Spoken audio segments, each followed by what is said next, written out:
In this tutorial, we'll be learning to make leather leaf cloak clasps. As always, start by printing your digital pattern. All my digital patterns have some useful info on the front page, including the title of the pattern, a photo, I don't have one yet, but I will, recommended hardware and materials, as well as the pattern pieces themselves. We have several different leaves listed in this pattern, including sage, ginkgo, mulberry, squash, hemp for those who partake, 2 different kinds of oak leaves, as well as blackberry leaves.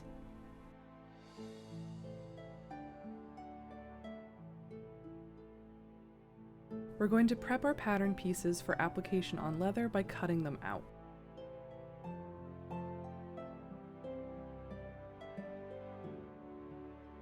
You'll notice that there's a gap between the edge of the actual pattern and the edge of the paper.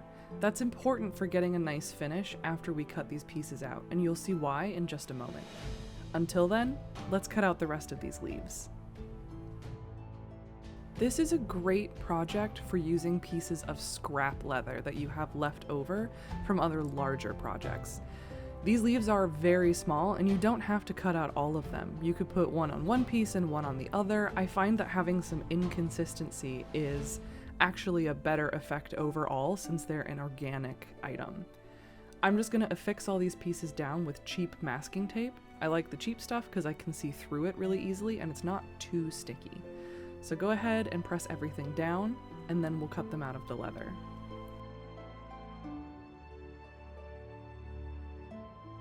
Once that's done, we're ready to cut them out again. I prefer to use these leather cutting shears personally, but there's a couple different tools you could use instead, like this really awesome box cutter that I have from my friends over at Punish Props. I love this thing, it's a really great tool, nice sharp blades, they even have replacements that you can buy, I highly recommend it. It's just a really good tool, I use it all the time. You can also use something like this X-Acto blade, especially for a project like this where we're using very thin leather that's not too hard to cut. But I'm gonna use my scissors because I like them. Cutting these pieces out is pretty straightforward and it's actually really similar to the way we cut them out of the paper earlier. Except this time we're actually going to cut right along that line of the pattern. The reason I do this separately is so that I don't have to do any sort of transfer lines onto the actual leather in order to cut out my shapes.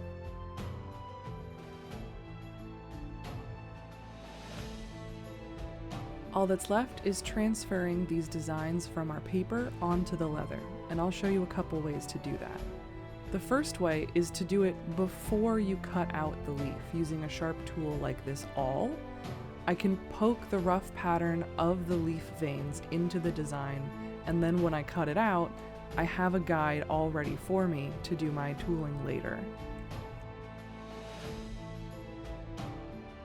I recommend you hold on to at least one of the leaf pattern pieces so that you can reference it when adding your designs if you don't want to do this method of adding the dots beforehand.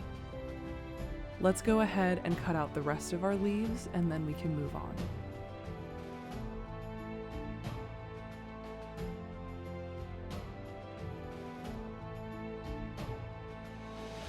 Our leaves are ready to go and ready for some fancy designs. You can see they're all nice blank slates. We've just got the general outline. And then I've saved at least one of the leaf patterns for each style so that I can reference them when drawing on the leaf vein patterns. To carve the patterns into the leaves, I'm going to use this tool, which is called a swivel knife. I talk about swivel knives and tooling in some of my other videos, so I'm not going to go as in-depth here as I might have in some of my other ones. The basics of tooling are you case your leather or get it damp. Here I'm just using a basic blue shop towel and some water to do that. I'm also going to use this tool. It's a Conte crayon, I believe, kind of a waxy pencil. I find it draws really nicely onto wet leather, and I'm just using it to draw the rough pattern onto the leaf of the veins so that I have something to guide me while I'm cutting.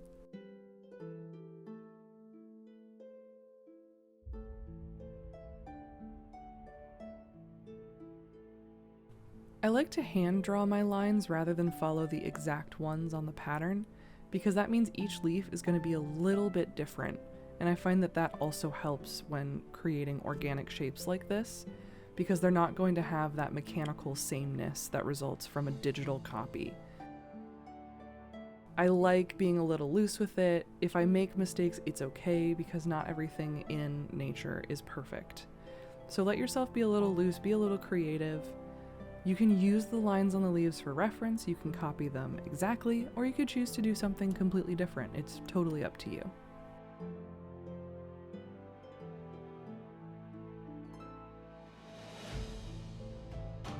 The next thing I'm going to do here is add a little bit of depth between these two leaves in this design. To do that, I'm going to use this tooling stamp. This is a beveled edge tooling stamp, and this one has a texture on it. I believe it's a crosshatch texture. And I'm just going to do it along this line where these two leaves meet. I'm going to do that by taking the point of the wedge of this tool and pressing it into that line that I cut, and then I'm going to hammer gently as I move the tool along with my fingers. See how it creates a shadow? It makes it look like these two leaves are one on top of the other. Once I do it along the whole edge, you can see how it makes this illusion that this is two separate pieces, when it's actually just one. This allows us to create an illusion without actually sacrificing any stability with the leather or adding unwanted thickness.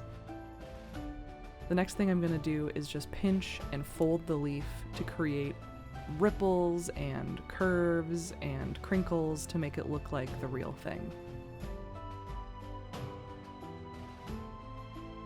I'm going to show you how to tool another leaf in a slightly different style, so let's do that next.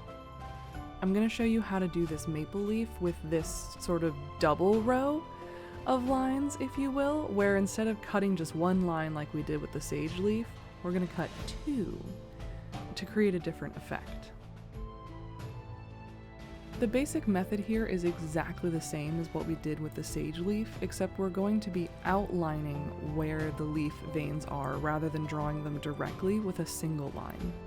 And then when we go in with our tooling stamp, we're going to be going along the outside edge to create that illusion of depth. Just watch this next bit and you'll see what I mean.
I'll do the tooling at a different angle this time so it's easier for you to see how it works.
Repeat this process for as many or as few leaves as you like.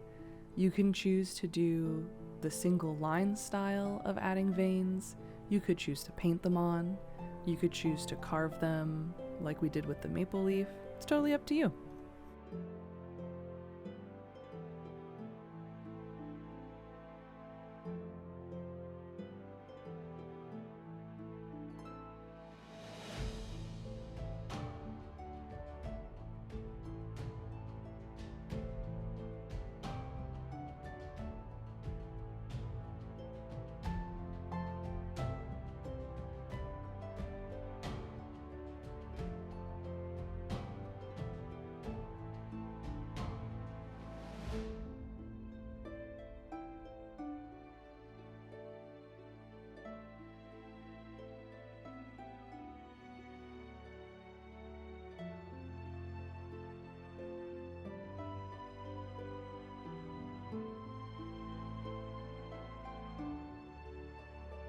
Once you have all your beautiful leaves carved, it's time to add some color. This is a super fun part of this project, so let's not waste any time.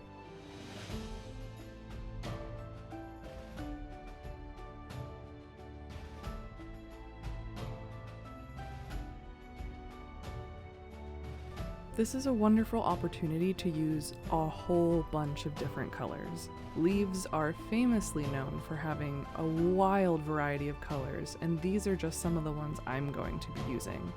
I will link this brand of leather stain down below, and then I will also be using just a basic paintbrush and a sponge, and I think this used to be a snack pack that I'm going to use as a palette. The way you color your leaves is completely up to you, so I'm going to show you a couple different methods that I chose to use for my leaves, but please feel free with this project to experiment. Try weird things on scrap pieces, try food dye, try the Kool-Aid method, try dyeing with Kool-Aid. I hear it works incredibly well. It's really fun to experiment and play with this material and play with color and see what you like and what you don't like. These leaves are super useful for all kinds of projects. You could even be done with this project after putting color on them, and then you could add them on to something else if you wanted. You could add them to your bed for decoration. You could put them on a hat. You could put them around a wreath for Christmas to have a permanent wreath. But however you decide to do it, don't forget to protect your fabulous nails like I did. Gloves are highly recommended.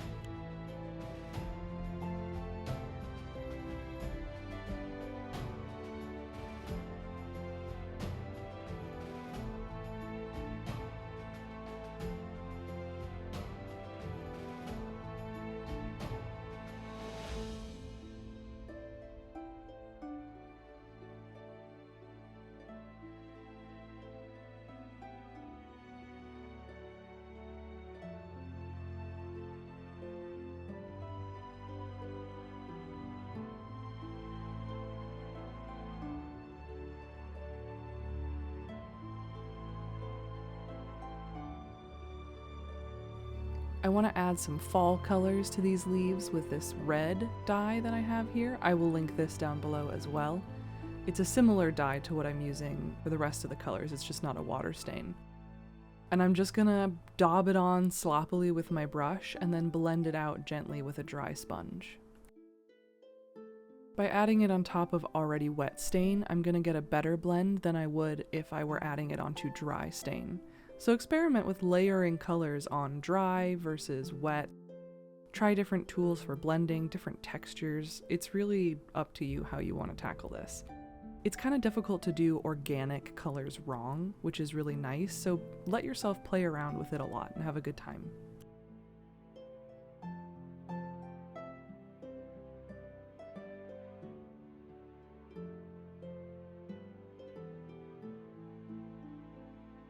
I'm just gonna go ahead and put color on the rest of these leaves, and we're just gonna vibe with some music and colors for a little bit.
And here they are, all these beautiful colored leaves. We've got everything here from a metallic copper to these pretty kind of pearlescent greens and warm colors. They look great.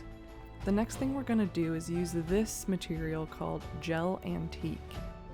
If you're familiar with the weathering process for props, it's the same idea but for leather. The Gel Antique is going to gather and sit inside all of these ridges we carved into our leaves and give us some contrast and make them easier to see. The process for applying this is super simple and also quite fun. I like to just glob it straight onto my hand and apply a generous amount to the surface I want it on. I want to make sure there's enough excess that it really seeps into all of the deep points on our leather surface. And then we're going to wipe 95% of it off, if not more. You want it to be off of the high points, but sit in the low points, and that's what gives you this beautiful contrast. You can see it also warmed up our green a little bit and made it more of a springy color, which I also quite love, but look at the contrast here compared to the first one. You can really see those details. So now we're just going to do it to the rest of the leaves. I love Gel Antique and I use it in a ton of my projects, so make sure you check out my other videos to see all the different ways that I like to use it. Frequently I'll actually use it as a stain in and of itself because I love the color so much. There's also different colors of Gel Antique that allow you to put different tints onto the different projects that you're doing. I specifically chose a nice warm color for this project, but you could do something completely different if you wanted a different effect.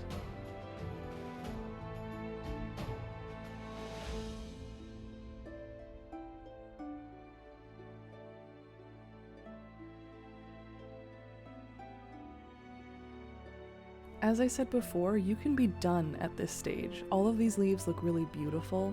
They have tons of detail, a little bit of contrast, some beautiful colors, and they're now ready to be applied wherever you want to put them. You could add them to your leather corset that you make with one of my patterns. You could put them on a headband. You could add them to a necklace. There's a lot of different things that you could do with a piece like this, and that's part of why I wanted to create this pattern. I'm going to use them, however, to make cloak clasps, like I said at the beginning of this video. I have several different options here, and I took some time to decide which clasps I thought would look the best with which leaf. I will list below which clasps I bought so that you can look at some of the same ones if you'd like to use them, but this will work with any clasp you choose to put on. I have a combination here of sew-on and clip-on clasps, and I'll show you how to use both of them.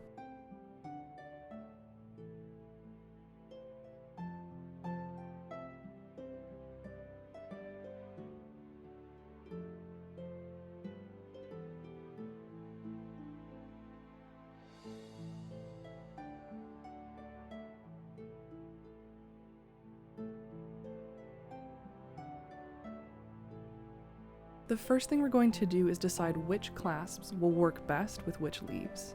Some clasps, like these cute feathers, will not work at all. The reason being, there's no way to attach these to the leaf. All of the leaves will need to be sewn on in some capacity. This pair of clasps is really just used to clip onto the sides of a cardigan or a cloak without being permanently affixed to something else. Whereas this set is perfect. There's lots of openings and ways that we can affix the leaf with more than just adhesive. You can see with this clip-on clasp that it still has a lot of openings where it can be physically attached to something else.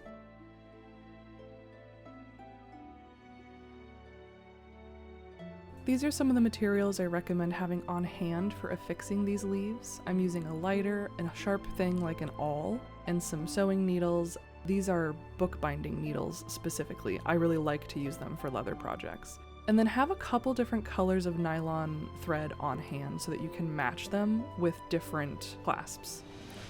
I'm also going to use super glue just to lightly tack the clasps in place before I start sewing.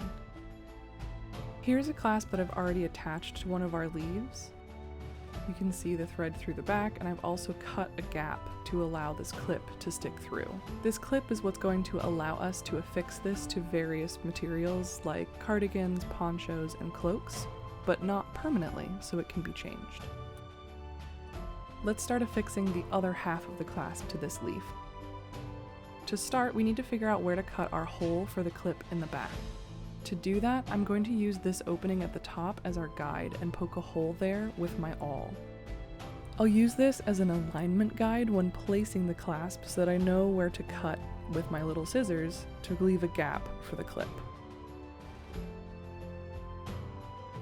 Then we'll stitch the clasp into place using a single needle and a short-ish thread of waxed nylon.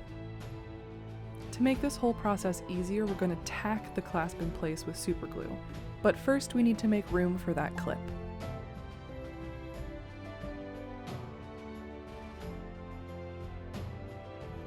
Mark the topmost hole as an anchor and guide for centering.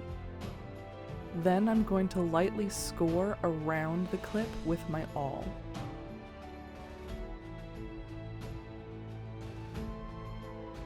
You can see roughly where I've made those marks. Then I'm going to take my scissors and cut a strip up to the hole that we made earlier.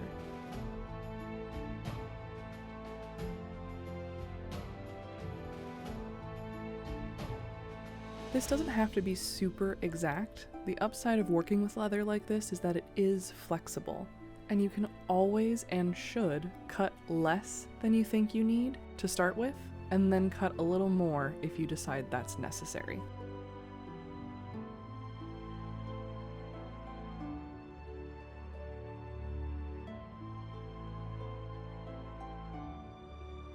Make sure you test the fit of your clasp on your leaf before you tack it down with glue.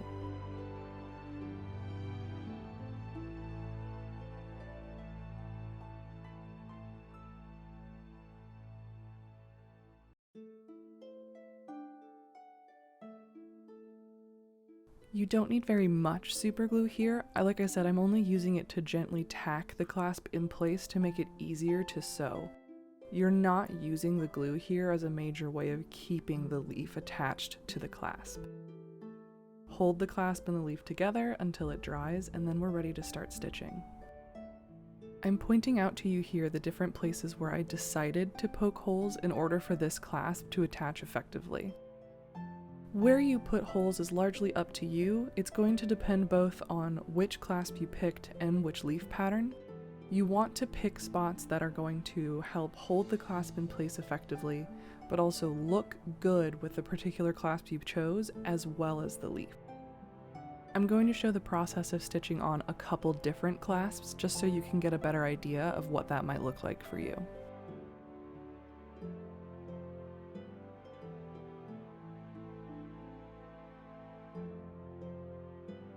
The process of stitching here is very similar to using a regular needle and thread. One thing you want to keep an eye on though is making sure you aren't pulling your needle through the thread at any point. You want it to go in separately in its own space. That's something you don't really have to worry about too much when stitching with regular thread, but because this thread is thicker, we need to be aware of that. It can cause the thread to disassemble and unravel, which will make your stitches weaker over time.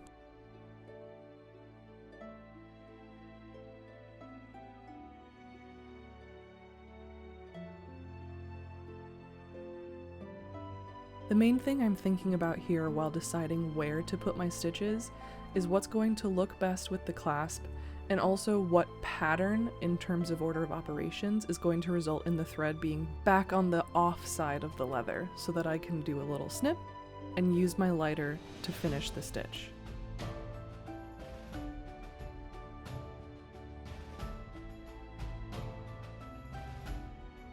This is one of the reasons I choose to use the waxed nylon thread that I always use for stitching leather projects rather than a regular needle and thread. I could have, and it would work just fine, but I like being able to finish stitches with a burned tip like this because it's much less likely to come undone, and I find that it makes it really nice and secure. It also saves me time from having to tie a whole bunch of knots, which I appreciate.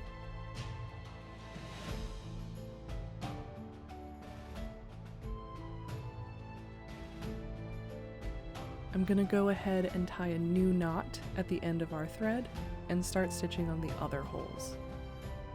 This process is going to be a little bit repetitive, but I want you to see the different ways that I choose to interact between the thread and the cloak clasp to make something that looks good, but holds securely, and makes it easy to seal at the end with my lighter.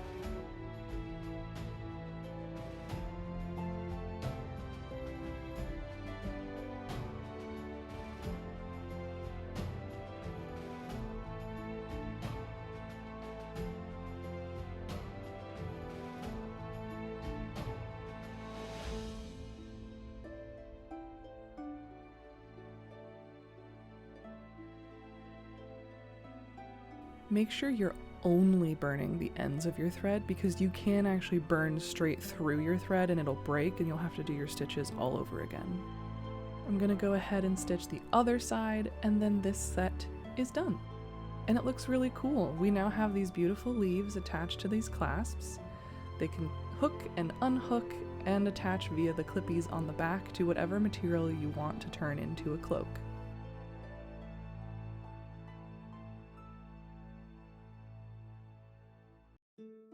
There's just one more thing I'd like to do with these before we consider them completely finished. See how shiny these clasps are? I'd like to come in with some acrylic paint. This is just a folk art acrylic paint. It's one of my favorite brands. I love it. It's just good quality. In this case, I'm using a raw umber, but you could use black, you could use really any darker kind of brownish color that you like. And I'm going to water this paint down pretty significantly to create a weathering wash.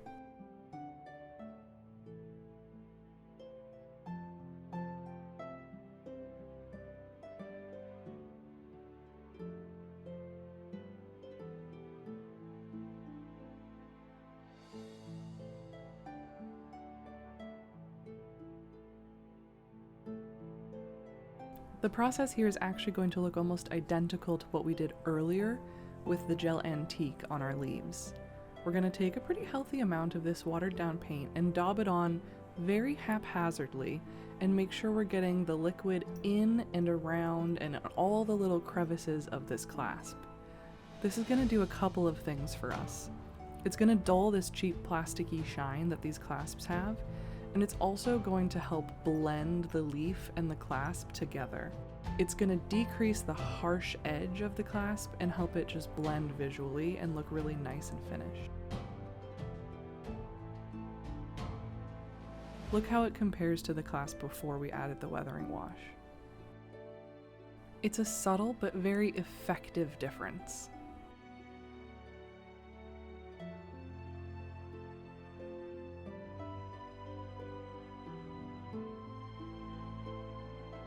Let's go ahead and weather the other one and then see how this pair looks completely finished.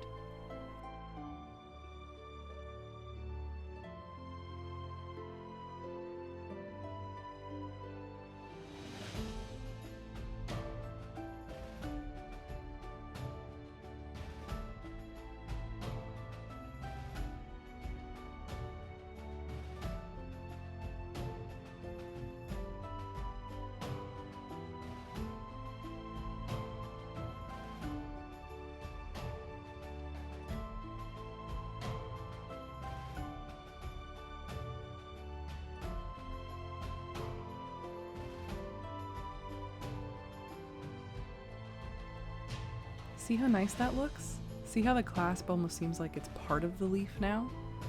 I think this turned out really good. I'm gonna go ahead and assemble a couple other leaves and clasps together so you can see what that looks like. This pair doesn't have a clip on the back, so it's a little bit simpler to affix, but I honestly think the ones with clasps are gonna be more fun to sell because people can affix them immediately and attach them to whatever they want. The process here is pretty much the same, but it's helpful to see how I choose to attach different clasps with different hole patterns and different styles.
here they are, all these beautiful cloak clasps with all these different colored leaves and all these different styles of clasps.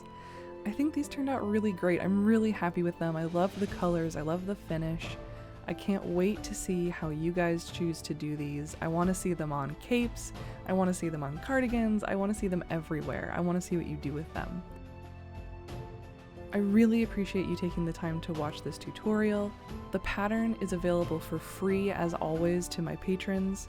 Patrons will also get access to this tutorial 1 full month before the public. And then the pattern will be available for purchase in my Etsy store, and the YouTube video will be publicly available for everyone. Patrons also get weekly vlogs and updates on projects and things that I'm working on, and lots of behind the scenes peeks. So if that's interesting to you, please take a look and consider supporting what I do. Thanks again for watching. I really hope you love your clasps. I can't wait to see them. Please have a good rest of your day and enjoy.